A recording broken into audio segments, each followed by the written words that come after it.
Hi అండి, నమస్తే. అందరూ ఎలా ఉన్నారు? బాగున్నారా? నేను మీ శిరీష. ఇప్పుడు అందరూ కూడా చిరుధాన్యాలను ఎక్కువగా ఉపయోగిస్తున్నారండి. ఇవి వాడితే ఆరోగ్యానికి మంచిది, తొందరగా అరుగుదల ఉంటుంది, ఫైబర్ ఎక్కువగా ఉంటుందని. ఇప్పుడు వీటితో ఇడ్లీ ఎలా చేయాలో చూద్దాం. ముందుగా ఒక గిన్నె తీసుకుని 2 గ్లాసులు జొన్నలు వేస్తున్నాను.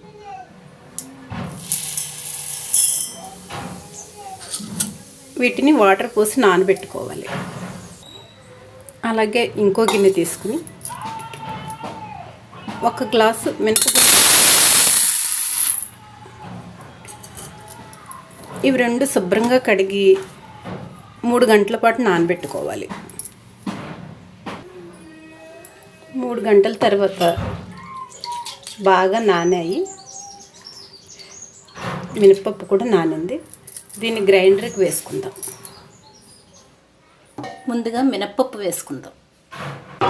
స్విచ్ ఆన్ చేసుకున్నాక మినపప్పు వేసుకుందాం. ఈ విధంగా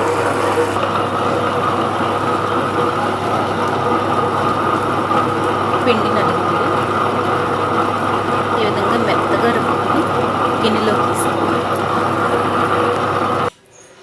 ఈ విధంగా మినప్పిండిని రుబ్బుకొని ఇప్పుడు జొన్నలను కూడా గ్రైండర్లో వేసేద్దాం.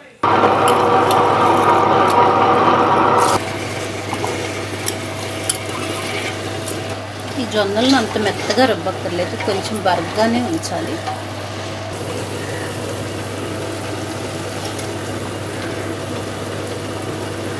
ఈ విధంగా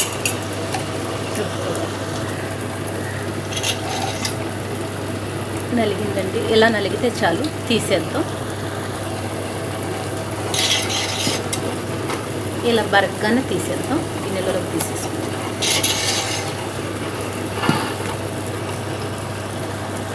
ఇప్పుడు గ్రైండర్ నుంచి ఇలా తీసిన పిండిని మినప్పిండి, జొన్న పిండి కూడా బాగా కలిసేలాగా కలుపుకోవాలి.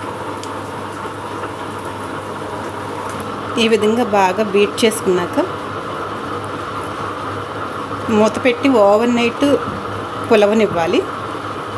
మూత పెట్టుకుని నైట్ అంతా కూడా పులవనిద్దాం. ఓవర్ నైట్ అంతా నానాక ఈ పిండిని తీసి చూద్దాం. ఎలా పొంగిందో చూసారా?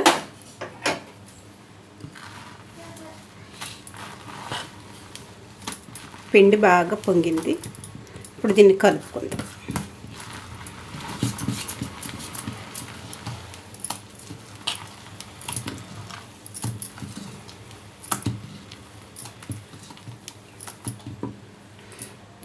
ఎంత పిండి కావాలో అంత మాత్రమే వేరే గిన్నెలో వేసుకుందాం.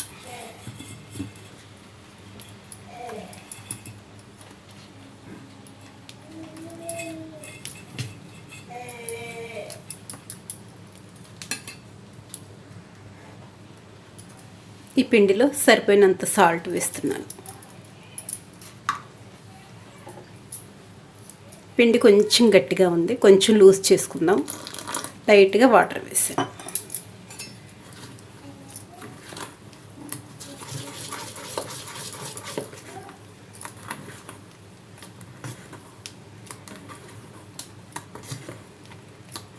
ఇప్పుడు దీన్ని ఇడ్లీలు వేసుకుందాం.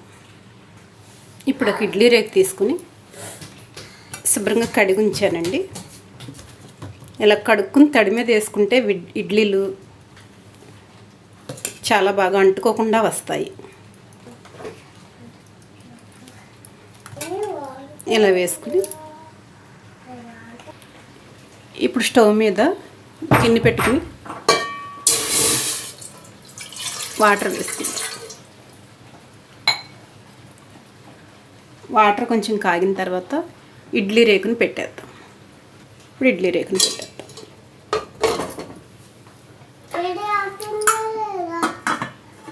ఒక 10 నిమిషాలు ఉడికించుకుందాం. ఇడ్లీ ఉడికాయేమో చూద్దాం. ఉడికాయండి. స్టవ్ ఆపేద్దాం.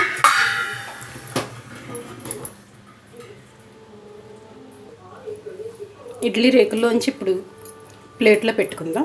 దానికోసం ఒక గ్లాస్ వాటర్ తీసుకుని గరిటెని ఇలా ఒకసారి వాటర్లో ముంచి ఇడ్లీ తీసుకుంటే బాగా వస్తాయి.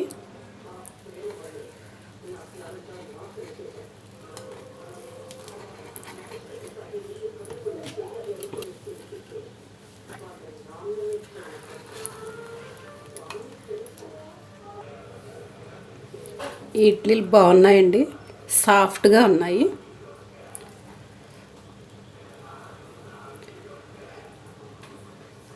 చాలా మెత్తగా ఉన్నాయి. వీటిని చట్నీ వేసుకుని కారప్పొడి వేసుకుని తింటే చాలా బాగుంటాయండి.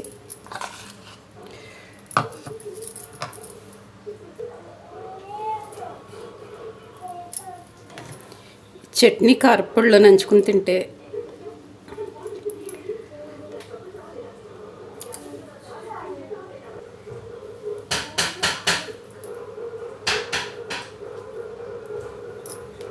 చాలా సాఫ్ట్గా చాలా బాగున్నాయండి జొన్న ఇడ్లీ.